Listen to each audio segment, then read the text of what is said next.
मैंने सिस्टम अंदर से देखा है, मैं समझता हूं सिस्टम को, इसलिए मोदी जी मुझसे डरते हैं। सब कुछ देखा है मैंने, सब समझता हूं। मैं अंदर बैठता था उसमें, सालों में अंदर बैठा हूं, कोई नहीं छुप सकता मुझसे और मुझे दबा भी नहीं सकते हैं। हमारे जयपुर डायलॉग्स चैनल को सब्सक्राइब करें, लाइक करें, शेयर करें और साथ में हमें आप सहायता भी करें। उसके साथ हमारे टीजेडी विमर्श और क्लिप्स, जयपुर डायलॉग्स क्लिप्स, ये 2 चैनल भी अवश्य सब्सक्राइब करें। नमस्ते, मैं हूं संजय दीक्षित और आप देख रहे हैं दी जयपुर डायलॉग्स। आज बीजे न्याय यात्रा समाप्त हो गई औपचारिक रूप से, क्योंकि उसकी जो फाइनल रैली होनी थी वो भी आज संपन्न हो गई।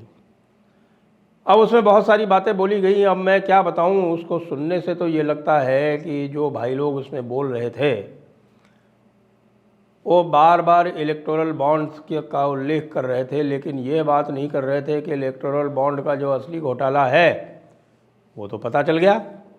और जिस फ्यूचर गेमिंग इंडिया की बात हो रही थी उसका भाई लोगों ने कोई रेफरेंस ही नहीं लिया।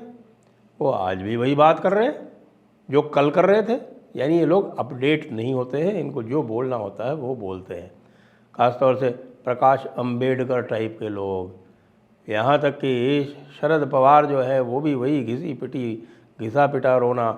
और स्टालिन, जिनकी पार्टी को वो सारा का सारा इलेक्टोरल बॉन्ड के घोटाले वाला पैसा मिला है, वो भी बोले लेकिन कुछ नहीं बोले। और ख़ास बात तो आपको पता है कि हाईलाइट तो हमेशा ऐसी रैलीज़ में किसकी होती है, और वो होती है राहुल गांधी की। और वो क्यों होती है? क्योंकि वो ऐसी ऐसी विचित्र बातें लेके आते हैं जिसको सुनकर आपको ये लगता है कि भाई क्या करूं, सर के बाल नोचूं या माथा पीटूं।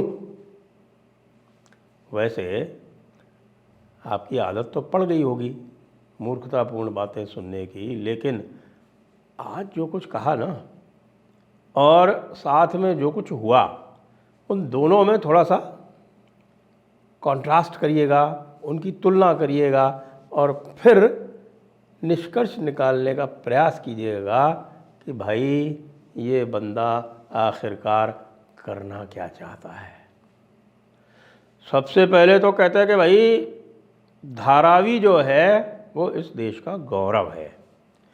ये तो कल ही उन्होंने कहा था, क्योंकि उन्होंने अपनी बीजे न्याय यात्रा समाप्ति धारावी में की थी और धारावी में ये कहा था कि भाई ये धारावी जो है देश का गौरव है और इस देश के गौरव को कुछ लोग लूट रहे हैं। उनका जो सीधा सीधा इशारा था वो धारावी रीडेवलपमेंट प्रोजेक्ट से था, और वो धारावी रीडेवलपमेंट प्रोजेक्ट जिसको अडानी कर रहे हैं।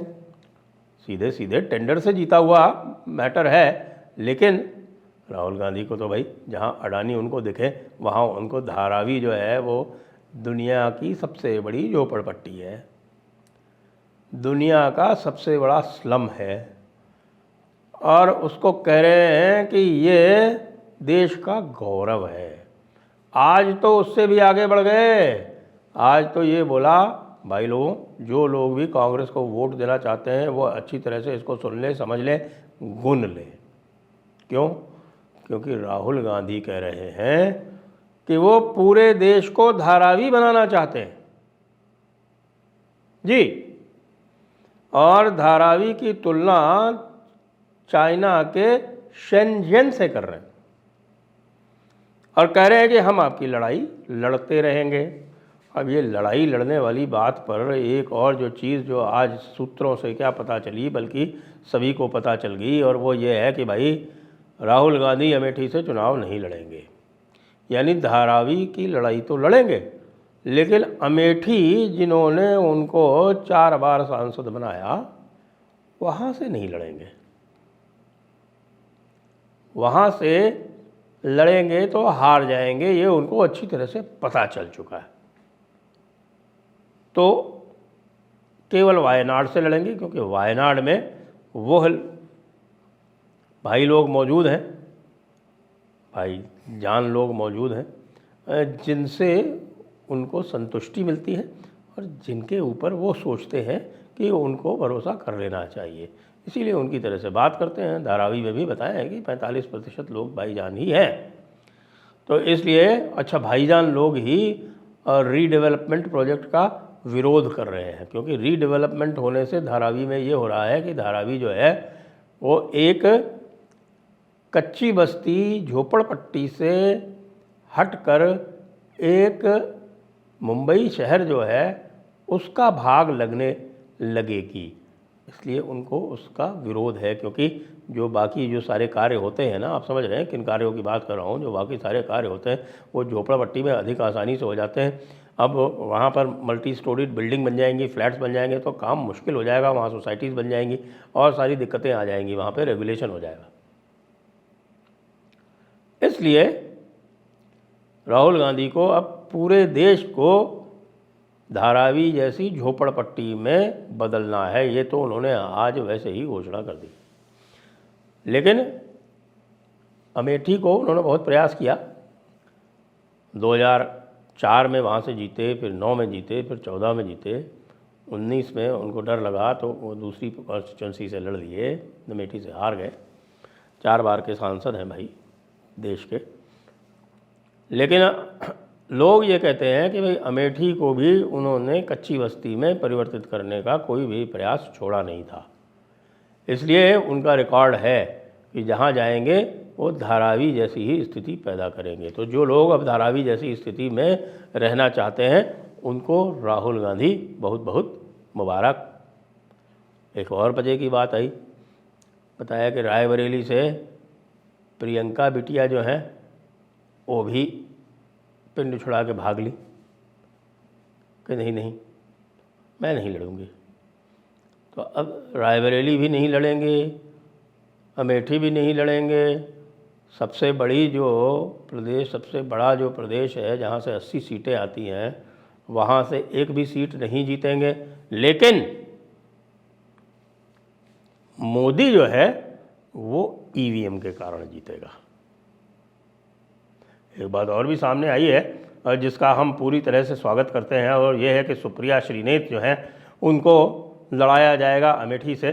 बड़ा आनंद आएगा, बहुत ही आनंद आएगा। हम तो कहते हैं कि बिल्कुल जिस प्रकार से अमेरिका में जो डिबेट्स होती हैं आपस में कैंडिडेट्स में, उस तरह की डिबेट ऑर्गेनाइज करवा दी जाए स्मृति ईरानी जी और सुप्रिया श्रीनेत के बीच में,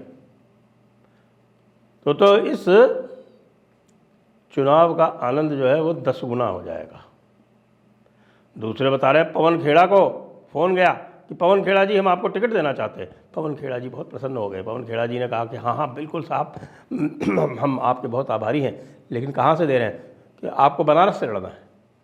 बताते हैं कि पवन खेड़ा जी बेहोश हो गए और फिर उधर से हेलो हेलो करते रहे लोग बाग, और आवाज़ नहीं आई। तो पता करने का प्रयास किया कि भाई क्या हो गया पवन खेड़ा जी को, तो पता चला पवन खेड़ा जी बेहोश पड़े हुए। तो अब देखें, दोनों बताया गया है कि दोनों प्राणपण से प्रयत्न कर रहे हैं कि भाई इस प्रकार का हमको जो है आप ऑनर मत दीजिए, जिससे कि सुप्रिया श्रीनेत जी तो वैसे भी 6.5% दीदी कहलाती हैं, वो कहीं 6.5% दीदी से घट के 4.5% ना हो जाए। और 6.5% तो फिर भी बहुत समय तक 3 कैंडिडेट थे तो वो नंबर 3 पे आ गई थी। 2 कैंडिडेट में अगर 4.5% दीदी हो गई तो भाई बहुत ही ज़्यादा बदनामी हो जाएगी, रिकॉर्ड कायम हो जाएगा देश का। तो यह कहते हुए जब पूरे धारावी बना रहे हैं, फिर साथ में ये भी कहते हैं कि साहब की ईवीएम जब तक है तब तक मोदी को कोई नहीं हरा सकता। तो इसका मतलब ये है कि 2024 तो छोड़ ही दीजिए, क्योंकि 2024 में तो कल अनाउंस भी कर दिया और इलेक्शन कमीशन ऑफ इंडिया ने कह भी दिया कि भाई 55 लाख ईवीएम है, उनसे चुनाव कराए जाएंगे। तो अब 55 लाख ईवीएम से चुनाव तो हो रहे हैं। तो ये मान लें कि आज जिह्वा पर सरस्वती बैठ गई थी राहुल गांधी जी के, और उन्होंने कह दिया कि जब तक ईवीएम से चुनाव हो रहे हैं तो मोदी को कोई नहीं हरा सकता। ये बात अलग है कि चुनाव 2014 में भी ईवीएम से ही हुए थे, बिल्कुल सही बात है। 2014 में तो मैं इलेक्शन ऑब्जर्वर भी था, काउंटिंग के दिन रोपड़ में बैठा हुआ था, रूपनगर जिसको बोलते हैं, यहाँ आनंदपुर साहिब का मैं ऑब्जर्वर था, जनरल ऑब्जर्वर, चीफ ऑब्जर्वर। तो वो भी चुनाव ईवीएम से हुए थे 2014 के, और 2014 के ईवीएम से जब चुनाव हुए थे तब सरकार यूपीए की थी।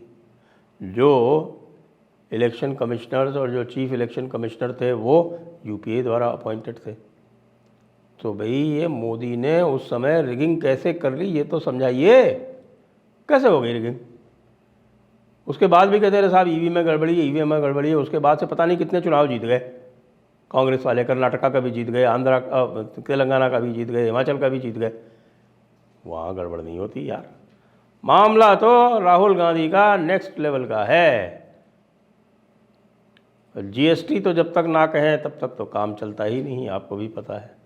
जीएसटी कहना तो अत्यंत आवश्यक है, तो वो जीएसटी वो बाकी सारी वही पुरानी घिसी पिटी बातें जो वो करते हैं वो आपने सुन ली। मेड इन धारावी, अरे यार आज तक इस बंदे की समझ में नहीं आया कि जो मेड इन इंडिया होता है या मेड इन चाइना होता है तो वो जो लिखा जाता है वो देश के नाम पे लिखा जाता है। अब तुम करना क्या चाहते हो? वैसे तुम्हारे मन में तो यही है कि देश के 17, 18, 20 टुकड़े हो जाएं, तभी हर जगह जाके अलग अलग नाम लेते हो कि साहब made in Dharavi, made in Mumbai. Made in Mumbai तो तब होगा जब मुंबई अलग कंट्री बन जाए। जब तक इंडिया में है तब तक तो मेड इन इंडिया ही होगा ना। और तुम्हारी पार्टी का नाम तुम रखते हो इंडिया, और मेड इन इंडिया से तुमको नफरत है। अब बात करते हो कि साहब की मोहब्बत की दुकान, चारों तरफ नफरती बातें करते हो, चारों तरफ जातियों में लोगों को तोड़ते हो, चारों तरफ आप बिजनेसेस को गाली देते हो, चारों तरफ आप जो लोग कंट्रीब्यूट कर रहे हैं देश को, देश की इकॉनमी को, उनको गाली देते हो। और उसके बाद कहते हो भगवान राम के अनुयायियों को गाली देते हो। जो जय श्री राम कहता है उससे आप नफरत करते हो, लोगों पे चिल्लाते हो, और फिर कहते हो कि साहब कि आप मोहब्बत की दुकान सजा रहे हो। सही बात तो यह है राहुल गांधी जी, आपको चेकअप की आवश्यकता है। और मैं आपको ये सलाह दूंगा कि यद्यपि आपको चेकअप की आवश्यकता है, आप चेकअप करवाइएगा मत, नहीं तो देश का एक होनहार विदूषक हम खो देंगे। और हम आपकी जो ये महान टैलेंट है इसको खोना नहीं चाहते। आप इसी प्रकार से अपने विदूषकपना दिखाते रहें और हमें आनंदित करते रहें।